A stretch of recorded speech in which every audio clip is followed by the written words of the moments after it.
speaking on vulnerability, which is something that what you were talking, I call it the Superman mentality that we have. Speaking on vulnerability, how comfortable are y'all being vulnerable with your loved ones, and what does that look like?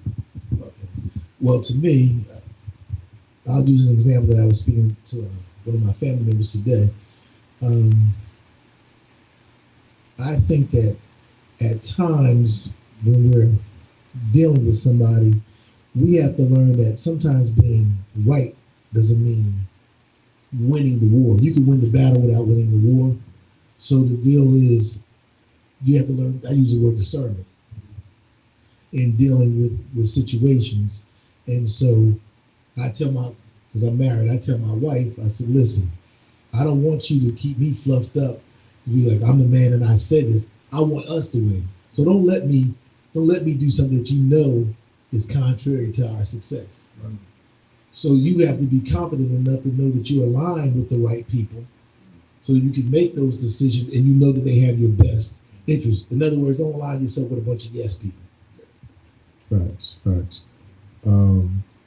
I just lost my train of thought. But to your point when you were saying being right isn't always the best answer. And I give people the scenario. I said, if you're at a four-way stop sign and somebody runs it and you know it's your turn, are you going to pull out there anyway? Because now y'all got an accident. So is it okay for me to say, let me stop? They was wrong. And go ahead and go about your business, and they go about their business. Y'all don't have an accident. But I can easily say, I was right. Hit the gas, go out there and get hit. Now we're dealing with some foolishness. So a lot of times, like you said, that was a great point. Being right isn't always the best way to go. Sometimes you just got to allow things to be what it is and let the situation show what it's supposed to show.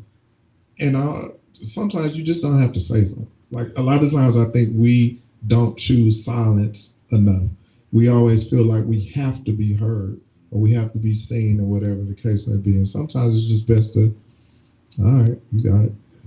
So I think, so with me, there was a time when I would like over explain everything. You know what I'm saying? Like I was always trying to like prove. And so in my therapy sessions that I go to, my therapist actually brought out a good point. And so a lot of my like romantic relationships were mirroring the dynamic I had with my father. And so my father worked a lot, you know what I'm saying? But he was a great provider, a great father. He just worked a lot. So the time spent wasn't necessarily what I would have liked it to be, you know what I mean? And so I found myself always trying to, I made the basketball team. Dad, look at me, I made the basketball team. Or, hey, Pop, guess what? I made the track team. Always trying to, you know what I'm saying? And then so when that transitioned over to my adult life, I found myself doing the same thing. Like if somebody doesn't understand my point, I'm always trying to over-explain, or I'm trying to like, look, I've already proved my point. So now I've gotten to a place where it's just, I really don't care about proving my point. If you don't understand me, that's fine. I really don't care. Like that's just where I'm at with it, And I think that there's a level of maturity when you're able to just sit and be silent and let the person think whatever they want to think, talk however they want to talk, and you're just like, okay.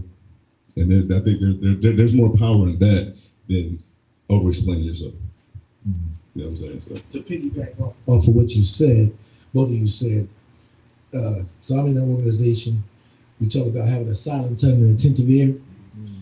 And having that silent tongue, it helps you gain wisdom. So because now you know how to attack and when you should attack a situation. Mm-hmm. Like you said, timing is everything. And so you're not trying to prove something to somebody.